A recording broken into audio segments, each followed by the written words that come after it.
Hi, I'm Alan Johnson. Very pleased to have this opportunity to answer questions submitted to labour.org.uk.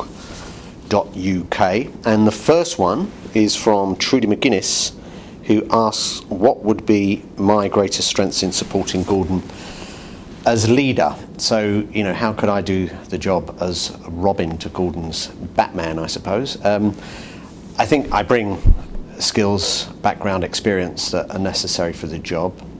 I think I can complement Gordon. A leadership duo needs to bring a kind of breadth of appeal. And if you look at Tony Blair and John Prescott, John brought with him a different background. My background to Gordon's different. We come from different parts of the country. We left school virtually at the earliest opportunity, but Gordon was so bright. He went to university at 16. I went and stacked shelves in Tesco's. That contrast, I think would be good. So I think that's important. I'd also be loyal. I'd be discreet. I'd be reliable. And when it was necessary, I would say to Gordon, look, part of my job is to be the conduit between the leadership and the party and the PLP and the European Party and the unions. There are some uncomfortable messages that I might have to relay to him, just as John has done that with Tony over the years. I think I can do that. I've worked with Gordon for a long time. I've known Gordon for 15 years. That's why I think I could bring a broadening of Gordon's appeal. Now, Tom Maguire congratulates me on my nomination and says, I was wondering what your opinion was on the availability of cheap social housing for those at the lower end of income, and whether the current priority system is fair to everyone or just the select few. Well, there's issues about the priority system, but we tackle them in our MP's surgeries. But basically, I think that's not the problem. The priority system is on the whole fair. The problem is we have got a shortage of social housing, and although we've increased new build by 50%, we've kind of got bogged down over the last few years in terms of party policy on the so-called fourth option in referendums for stock transfers. I actually believe now that we've moved beyond the fourth option stage.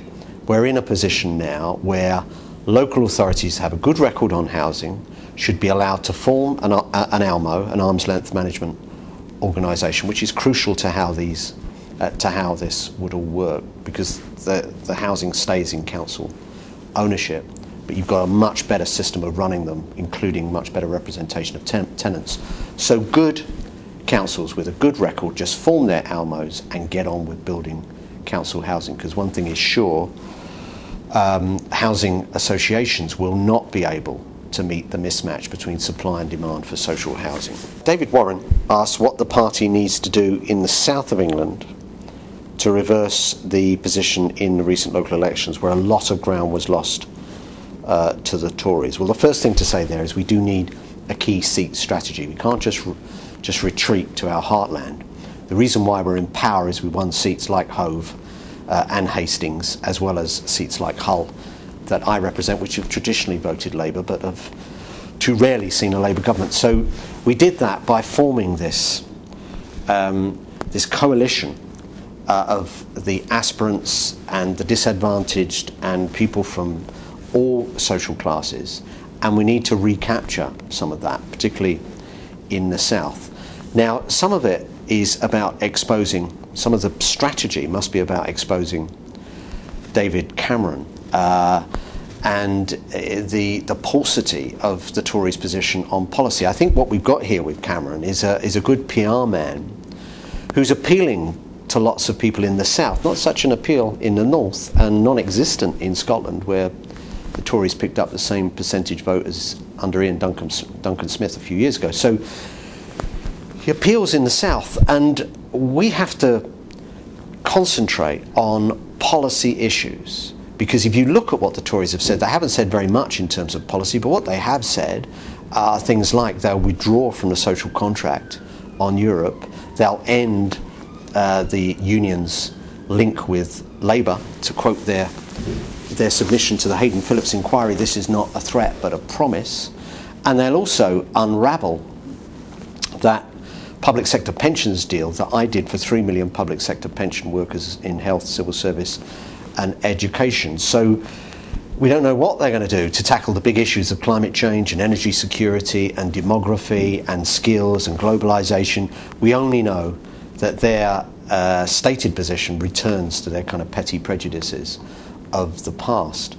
And we also have to expose Cameron's so-called appeal to women. Any person who's a member of White's exclusive West End club that will not allow women to join can't particularly pretend that they're the champion of women's issues. One other point on that, just to mention, which is about education, and particularly relevant given in the southeast, in Kent in particular, in Buckinghamshire, there's still selective education.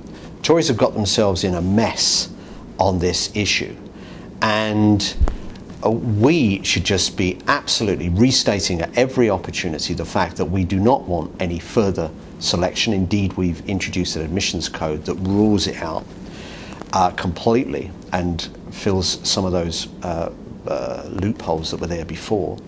But also that as the Tories have come onto our ground now, we can quite rightly demonstrate how the introduction of academies, the investment in more teachers, in better schools, in all that we've done on literacy and numeracy has turned around attainment.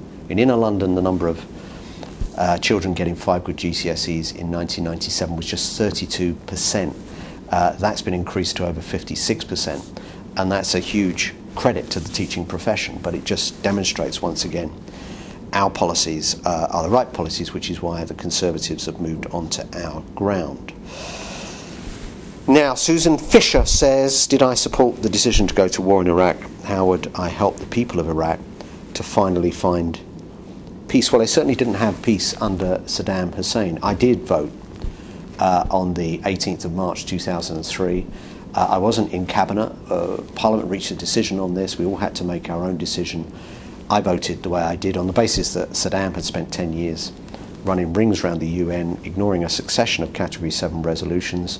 He was also the man who executed people for forming free trade unions. I knew Hadi Salih, who was the head of the Iraqi Confederation of Trade Unions, who was in prison for life. His death sentence was commuted to permanent exile in the end for the crime of forming a trade union. Now, we are where we are now. Incidentally, the trade union movement is a big part, I think, of Iraq's recovery. 76% of the Iraqi people voted in the government. It's the first democratically elected government in Iraq for, 35, 40 years. 68% voted in favour of the Iraqi constitution. That's a very powerful vote for democracy, even more powerful given all the threats that were made to try to prevent them voting. And we just can't walk away. We now have secured 3/4 of the provinces that we're responsible for, UK forces are responsible for. In the south of the country, we've reduced our troop numbers down from something like 44,000 down to 7,000. And once the final district in the south can be handed over to the Iraqi security forces, that's our job done. When the Iraqi security forces say that they're happy, they can cope, that's when we withdraw. And I think that's where we can give the greatest guarantee of peace to the Iraqi people.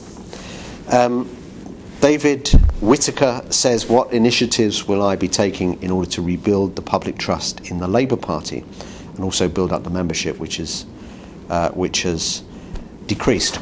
First thing is, I don't think there's a lack of public trust simply in the Labour Party. Unfortunately, there's a disaffection with politics in general and politicians in general. And yeah, I think to actually re-establish that, I don't know whether there was ever a golden age, incidentally, when the public felt that all politicians were sainted beings. We don't do cult of the personality in this country. We don't put pictures of politicians up on the wall, thank goodness. And the British people have a certain healthy scepticism, not cynicism, but scepticism about all of this. And I don't think we should interfere with that. I think that's perfectly healthy. But we can certainly do more to restore trust in the way that we conduct our politics. I think Gordon Brown is the perfect person to capture what I think is a real yearning in the British people to concentrate on policy, not on, the kind of flim-flam of the political process. Concentrate on the hard issues that they need to be assured of, that they've got a government on their side to see them through these difficult times. So I think there's no better person than Gordon to capture that. He has a real sense of moral purpose in politics. Our attempts and our quest to eradicate child poverty, to increase the amount of money we spend on international aid to the Millennium Goal of 0.7% of GDP, to pull pensioners out of abject poverty, the abject poverty we found them in when we came into government. All of this on the foundation of a strong economy, investment in public services, is all the stuff that the public are really interested in and that really set us apart from our political opponents.